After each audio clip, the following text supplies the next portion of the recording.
Welcome to SilverC Review. This podcast will have an introduction, a movie review, a movie recommendation, some jokes and quotes, and then an Inside the Intorvert section. All the times are listed down below, so feel free to skip to a certain section or only watch certain sections, whatever you want to do. If you want me to review a certain movie, put it in the comments anywhere and I'll see it and I'll look at reviewing it. If I've already seen it, then I'll probably just post some comments about it, or I'll mention it in the podcast, but let me know. I'm out of ideas. Pretty much I try to just review blockbuster or whatever you want to call them, the big hits, and there's not a whole lot right now. I've reviewed all the what I consider the big ones, and like I did on this podcast, I'm getting into ones that are not that great, and it doesn't turn out very well. So if you have any recommendations of things you might want to watch me review or comment on, let me know. If you watched my introduction, I recorded it a few seconds ago, so I'll have all the same gear on. I'm out here. I mentioned in a previous podcast I found a new trail that's a bike trail. People rode past me in one of the podcasts, and I wanted to walk it. I haven't gotten a chance to, so I'm out here today doing that, and I had planned on just walking it, but I was like, well, I'm out here, I have all my stuff, I might as well record a podcast. So I've got my hiking gear on. This is my formal hiking outfit, I guess you could say. So I'm going to go do that afterwards. I was going to record this after I did the hike, but man, I'm already starting to lose daylight. Like, from turning into winter, I hate that. I hate not having a whole lot of daylight when I get off work, and I'm already starting at that point. Like, I'd love it when it didn't get dark until like 9:30, but I think right now we're at like, let's see, it's 6 o'clock right now, and of course I'm in the shade, but I mean the sun's going down, so I'm going to say probably 8 p.m. is when the sun's setting right now. Sucks. So that's gonna I wonder if I got black on me. That's gonna be more annoying. I probably talked about it in the first of the year when it was like this, so we're re-entering that phase. I'm going back and putting the ratings I give each movie that I review into the title, so that way people that watch it can kind of have an idea of what I feel about the movie before going into it. Which, I mean, if you watch it and you skip to the movie review, I say what I give it right at the beginning, but this way you don't even have to click on the video, so you're not trying to watch something that, like, if you really like the movie, you don't want to hear me talk bad about it or something like that. So anyways, I'll get on there, and I had mentioned kind of wanting to do this, but I am going to get on and put the ratings on all of them.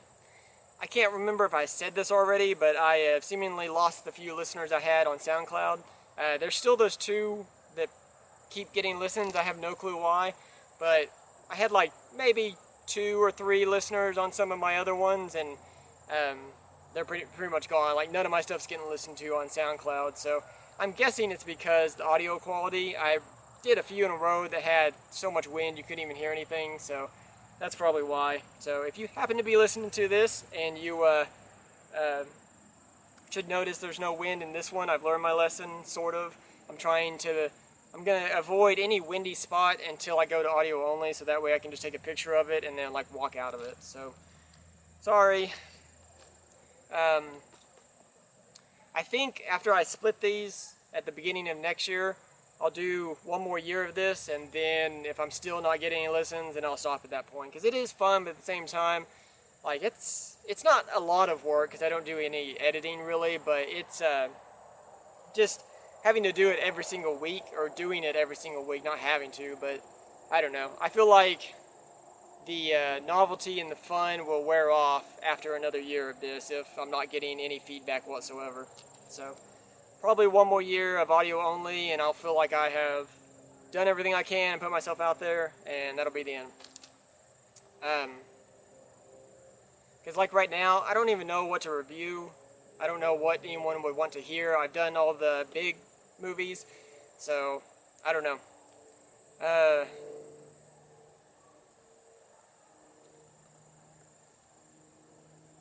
The introduction I did, I'll probably re-film it for each podcast after I do the split. But oh, I found out about this really cool thing. I played Pokemon Go for the first like year and a half that it came out, and I finally got tired of it.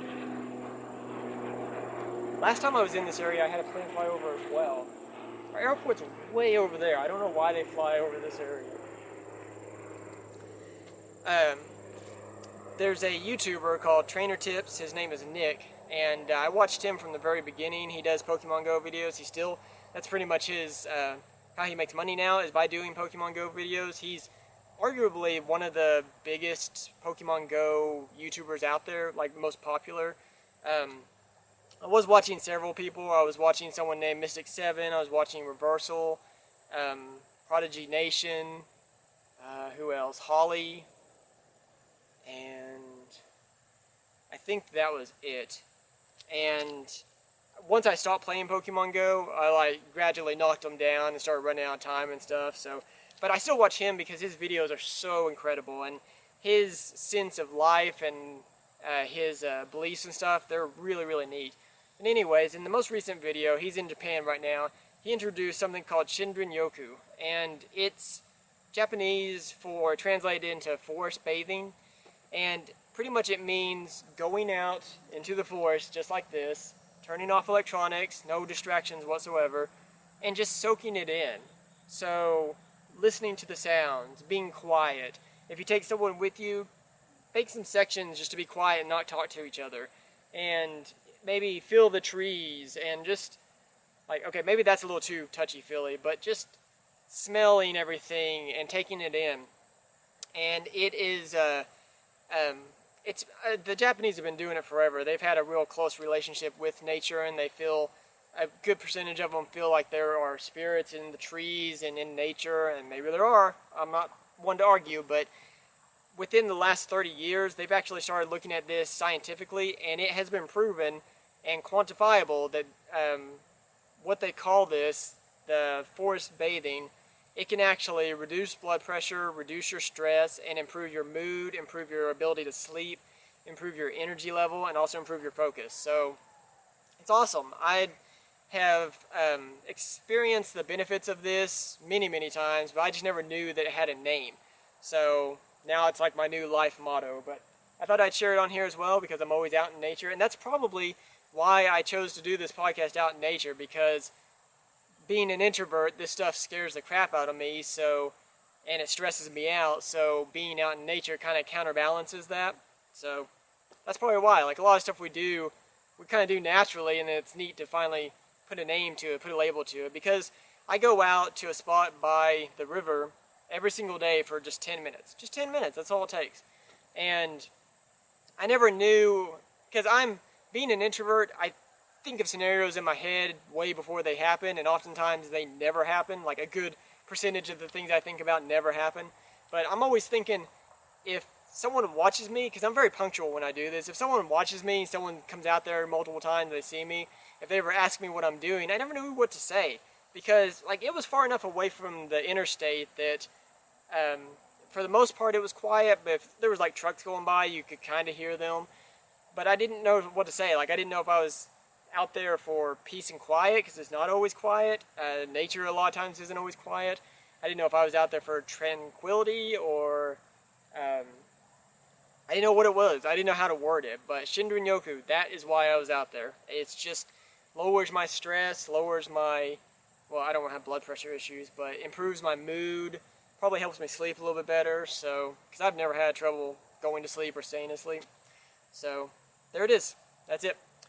That's going to be all for the introduction. We're going to go on to the movie review. This one is going to be Hereditary. Giving this one a 3 out of 10. There will be spoilers, so it's been out for a while. If you haven't seen it by now and you still plan to see it, just be mindful that I'm going to spoil it. There's not any... I guess, yeah. I mean, I didn't know where the movie was going for a good percentage of the time, so I guess if I had heard spoilers about it, maybe it would have made it worse than it already was. I don't know. I've been putting this movie off for a long time. I didn't really want to watch it. It was one of those movies I was like, well, I'll watch it, but I know it's not going to be all that great from the trailer and stuff, and I was right.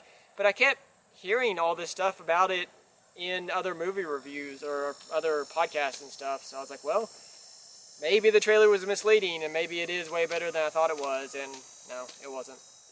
So, getting into the movie, I didn't really need all those exact details, like the times and everything in the opening text. I don't do a lot of reading, so it annoys me when I have to read stuff like that. It's like, why did the exact time and everything make sense? I guess they were trying to make it look formal or something, but I thought that was kind of stupid. The dollhouse transition at the beginning was really cool. I thought that was awesome. For the longest time, I kept waiting to see if it was going to like zoom out and they were still in the dollhouse or what that was, so that was neat. It was kind of creepy when she saw her mother in the corner. Thought that was a little weird. A little early for stuff like that in this movie.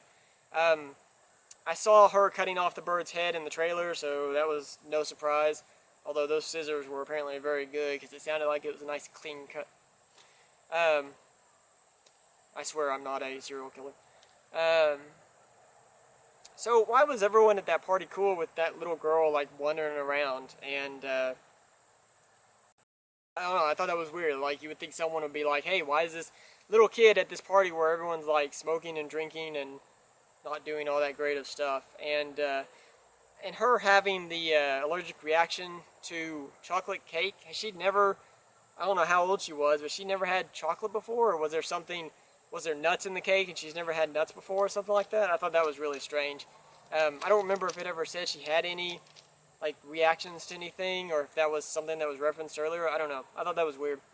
I definitely didn't see her head being knocked off. Spoiler. I thought she was one of the main characters. I thought she was in the entire movie, and when that happened, I couldn't believe it. I literally couldn't believe it. Like, I was like, either he's going to wake up and she's actually going to be sitting there and it's all fine and it's all been a dream, or she's like already possessed by something and her head's going to be like backwards and she'll just turn it around, or I thought something was going to happen, and nope, that's actually how it was meant to be. So I was like, oh, that's interesting. I thought it was weird how it wasn't showing her head, and I guess it was just waiting to finally show it covered in ants, so that was a interesting visual. I kind of thought, I had no clue where this movie was going. I didn't know it was a possession type movie. I didn't really know. I just knew, and even then, like, I'm not sure how the title integrated into the series all that well. I mean, I guess, or the movie. I mean, I guess it was kind of passed down from the grandmother or something like that, but I don't know. I thought it was just a creepy movie that something had kind of like cursed them or something, cursed the family or something like that.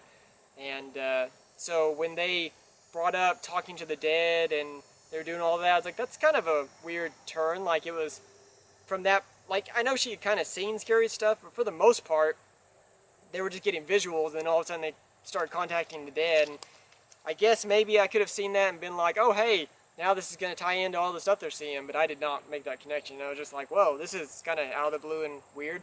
Like, I didn't think it was actually going to work, and all of a sudden the cups started moving around on the table, so it caught me off guard.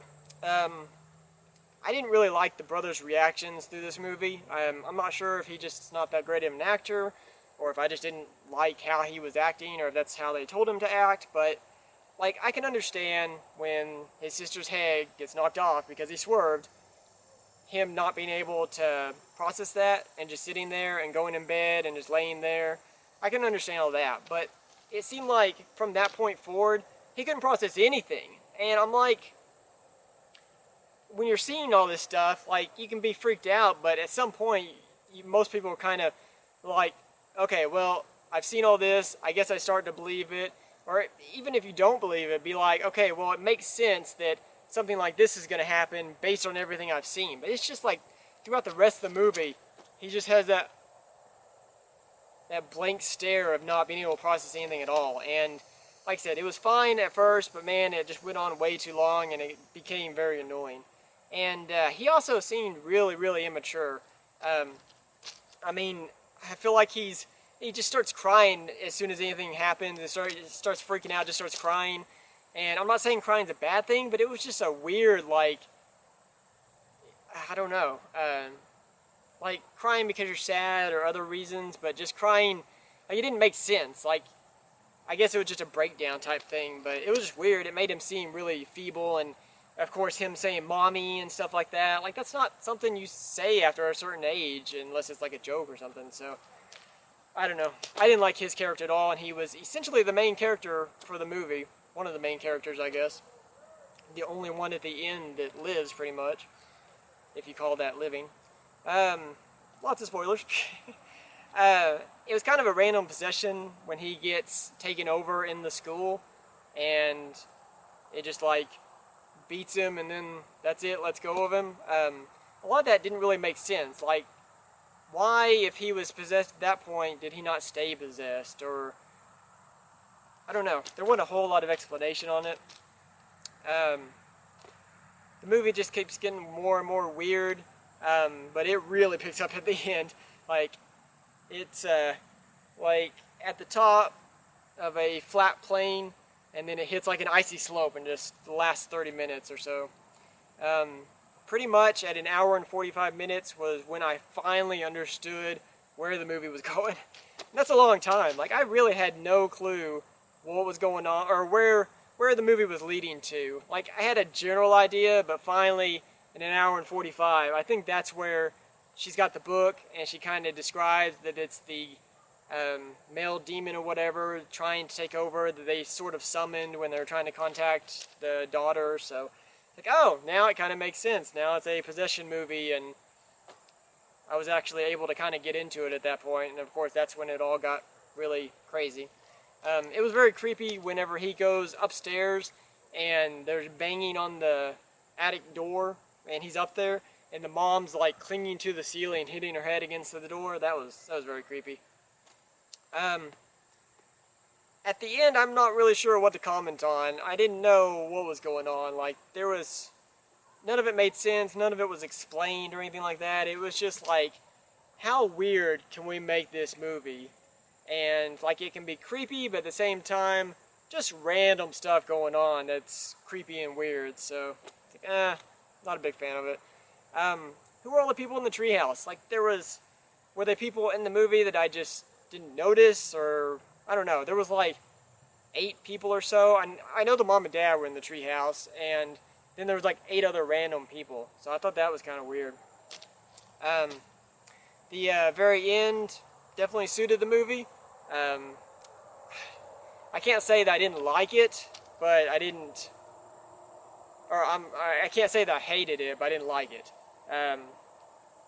It didn't clear anything up, really. I mean, it was like, congratulations, he's been taken over, and now what happens? And I guess the good guys didn't win this movie. Oh, why? For some reason, I talk about putting this movie off at the very end. That was definitely something I should have put at the beginning, because I talked about it at the beginning. But yeah, the only reason I'm giving it a 3 out of 10, because it kept me wondering throughout pretty much the entire movie what was going on, and it had enough, it kept my interest enough to actually finish the movie, which I finished every movie that I start pretty much, but otherwise I would have given it like a 2 out of 10 or something, but at least it had that going for it. But that's it. 3 out of 10 for Hereditary. We're going to go on to the movie recommendation. This is going to be True Lies, a much, much better movie than Hereditary. This one's from 1994. This movie has Arnold Schwarzenegger and Jamie Lee Curtis as the main characters. It is a very funny movie. It's fun to watch. The description on it is secretly a spy, but thought by his family to be a dull salesman. Harry is tracking down nuclear missiles in the possession of Islamic jihadists. Harry's mission is compromised when he realizes his neglected wife is contemplating an affair with a used car salesman who claims he's a spy. Harry must save the world and patch up his marriage all at the same time. And pretty much that's it. It's Arnold Schwarzenegger. He's a spy, but his wife doesn't know it. She thinks he's dull and he doesn't do anything awesome, so you got that kind of comedy aspect of it. So she starts seeing this salesperson that claims he's a spy. So it's kind of ironic that he would claim he's a spy when she's actually married to an actual spy. I said actually twice there, sorry. And so you've got Arnold Schwarzenegger trying to be a spy and at the same time trying to not tell his wife, but try to keep his marriage together. So it's funny. It's definitely worth watching. So check it out. True Lies. Gonna go on to the jokes and quotes. Alright. So I found out there's bipartisan push to legalize marijuana for arthritis therapy. So it appears that we have joint support for joint support for joint support. That was kind of complicated. I messed up a little bit. Whoop. I saw a sign the other day that said TV for sale, $1, volume stuck on full. And I thought to myself, man, I can't turn that down. Alright. Quotes. Be who you are and say how you feel, because those who mind don't matter and those who matter don't mind. And I'm actually bad about this. I could probably take my own advice on this. I usually don't say exactly how I feel because my mind's much different than other people, and it's one of those, kind of like another quote, I'm quiet because I don't think you're ready to hear my thoughts or something, or hear what I have to say or something like that. But for the most part, like, I'm weird enough. If I just say everything that's in my mind, people will get it the wrong image and think I'm even more weird than usual. So I could actually take this advice, but it is good advice. I mean, you need to be yourself, and I don't ever feel like I limit myself, or like I'm not. The people that I want to know the real me know the real me. So the people, like it says, the ones who matter don't mind. So, but at the same time, there are times you need people in your life. It's not so much that I want to mess things up. It's just, it's easier not to always speak my mind. Look, I'm like going against this quote. How's this working? But anyways, I don't do a very good job of it, so you should do a better job of the quote. The other quote: if you only do what you can, you will never be more than you are now. And that one's completely true. You won't gain anything new if you don't get out and try new things. And I actually am following this quote right now. So I'm a good example of this quote, just not the first quote. I'm going out and trying all sorts of new things, as you can tell in my Inside the Introvert stories that are coming up next, because I have lots of introverted moments doing this stuff. But I'm trying to get out there and experience new things and meet new people and everything like that. So, I mean, you can sit around and complain about things, or you can go out and do something. And I've referenced it before, but that's kind of like the people that sit around and say they want something. It's like, you're the only person stopping you. So if you don't take action and do something, nothing will change. So get out there, do your best, and get on with your life. So that's going to be it for the jokes and quotes Inside the Introvert. So I went to a hiking meetup recently, and I guess it was the first one of this season, so because their season starts in the fall. So it was also a cookout, and I definitely could have done without the cookout. I didn't know a single person there. I mean, I went on one hike with them earlier this year, and then I got busy and haven't been on a single hike with them since then. And they don't really hike in the summer. Like, I still went on a lot of hikes throughout the summer, just not with the group. Like, I couldn't get the timing right. So, I mean, some of them recognize me from that initial thing, but I don't talk much, especially when I'm around new people or big groups, which both of these are. So they didn't really know anything about me. So I didn't know anyone, and I ended up sitting. I'm doing my best to put myself out there, and it's so funny because being introverted, I'm constantly having to fight against qualities that make me unapproachable, like putting my hands in my pockets. That's my favorite place right there, is to walk around with my hands in my pockets. And but that makes you seem like you don't want people to talk to you. That's what I'm wanting people to talk to me, because I'm not going to go up and talk to them. So I need to look more approachable so they'll talk to me. And that's the best I can do, being my introverted self. And I also tried to. I've got my resting me looking face, so I tried to, because when I see, that's my normal face. And I don't know, I guess it just looks mean or something like that, because a good percentage of people don't approach me very much.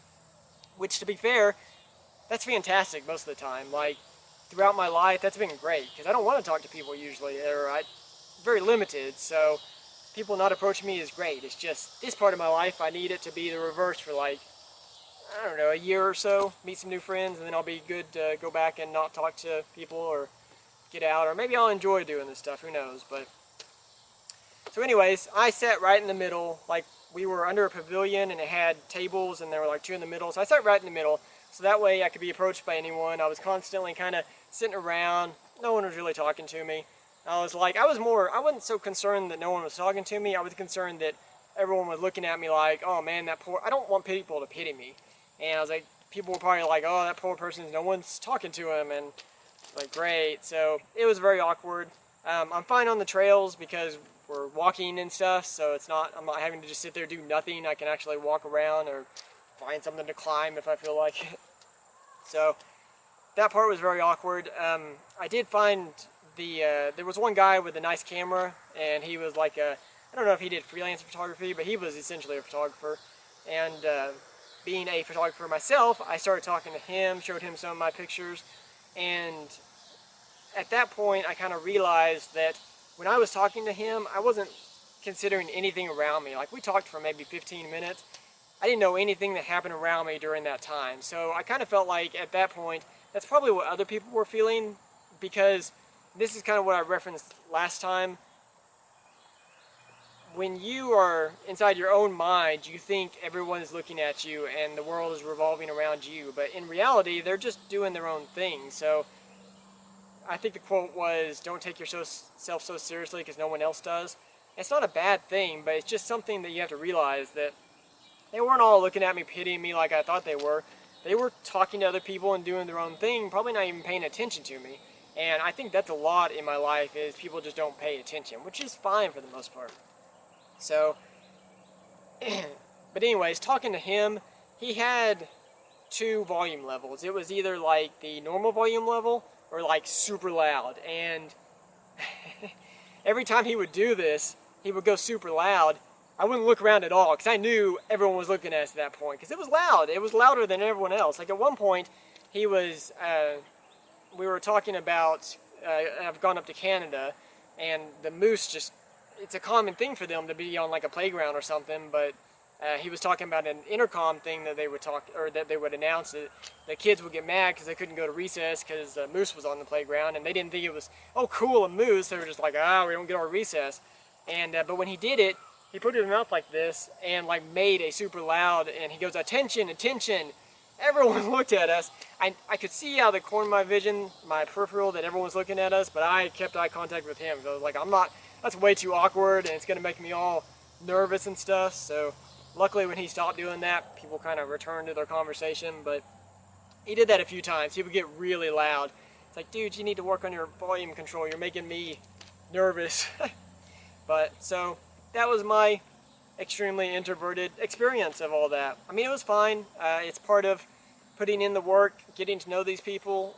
The more I'm around them, the more they'll learn about me and things like that. They've known, I wasn't the youngest person there, but I'd say there was maybe 3 people younger than me. And I'm talking like kids that came with their parents. So everyone else was pretty much, like, I'd say at least 50% is like my grandparents' age, or maybe between my grandparents and my parents' age. So most of them are a lot older, and they've known each other for a long time and everything like that. So this is just part of putting in the work, is showing up and slowly talking to people. But man, it sucks being an introvert. Not very much fun. But the hike was fun. Had fun hiking. And hopefully we won't do too many more of like cookouts. It'll be mostly just hiking. So I was listening to an audiobook, and I feel like pretty much only introverts can do something like this, but I think it's called secondhand anxiety. You actually feel not necessarily anxious. Like, I don't feel like I actually have anxiety. I don't really get anxious, but you feel uneasy based on things that are happening to someone else. And sometimes it'll happen in movies, not very much, but in like, if I'm watching like a real life video or something like that, or I know it's actually happening in person, I do get an uneasy feeling. And in this one, I imagine myself there. I think that's part of it. They were doing a game where they had to pass out, you had like 2 people passing out 100 balloons to a room of however many people, because it was like a live book reading. And the guy said, well, you just have to get their attention to try and get one of these balloons. So all of a sudden you had all these people going, over here, and I was just like, I just imagined being in that environment, especially if I was the one handing out the balloons. Oh my gosh, I couldn't handle that. I'm a failure. I talked too long. My video stopped. So it left off when I was talking about my second introverted story. So yeah, definitely if I was the one passing out the balloons, I'd be like, can't handle this. But even being in the room, I would feel for the people passing out the balloons, and just all those people shouting, like, I don't know, a lot of times stuff like that, I'm like, I don't want to be the person getting up and shouting, but then noticing other people doing it, I'm like, do we not have like a more orderly way to do this? It's like chaos, and so I felt uneasy just by listening to this podcast because I knew it was actually happening. The last thing I was talking about, the guy I work for, I hate electrical weed eaters and mowers. Like, if you have an apartment yard that's a small thing, then sure, get a electrical plug-in mower and just use that. That way you don't have to worry about gas. Or if you can use like a battery-powered weed eater. But if you've got a full-size yard, you either need to get multiple batteries or use gas-powered things. And for the longest time, he was making me use his electrical plug-in mower. And I finally got to a point where it's like, I can't do it anymore. I'm so tired of having this cord behind me. You can't like turn back on yourself, and it causes so much more work. So he finally at least got a gas-powered mower, but he still uses a battery-powered weed eater, and he's only got one battery, and it won't do his whole yard. So I was having to, usually what I do is I plug it in, or I weed eat first, and then plug it in and mow, and by that time it's charged up enough to where I can weed eat again. But for whatever reason, the charger wouldn't accept it if it was that warm, and it wasn't any warmer than usual, so I don't know what the problem was. But, sorry, I'm watching a spider on a web. I tried taking a picture of him earlier, and he freaked out and went way up the tree. So hopefully I can get a picture on it, and I'll post it on my social media at the same time I post this. But anyways, so we're sitting there waiting for it to charge, and he offered me some grapes. And I took them outside, and we were sitting kind of across from each other. And I put them down at my feet because I had a handful of them. I didn't know why he handed me the whole bowl. I was just going to take a handful. And that's pretty much all I planned on eating. And we were talking, so I was doing most of the talking, and we were talking about like news and stuff that was going on. Well, he like plowed through his handful of grapes. So he gets up and has to come over and get some more, and I figured he would just take the bowl. So he gets some more, he sits back down, plows through those too. I was like, what is going on? So he gets up again. At this point, it's like so awkward that I'm just like sitting there, slowly eating the grapes that are his grapes, and he's having to go through the work of getting up to get more. I feel like that's something that an extroverted person wouldn't even really notice. Just they would be focused on the conversation and not really care. But man, in my mind, I was having trouble keeping a conversation going because all those thoughts about it being awkward. So that's the introverted self that I am. But that's gonna be it. All my episodes are on YouTube, so you can check them out, listen to them on there, or you can use Online Video Converter and put them into MP3. All my episodes are uploaded to SoundCloud. They stay on there for 2 months or so, so if you catch them in time, you can listen to the audio files on there. I do have Instagram, Twitter, and Pinterest, so I'm SilverC Review and all that stuff, so you can look me up. All the links are in some of the descriptions somewhere. So I post like nature pictures and funny memes and stuff like that, so check them out. That's it. Take care.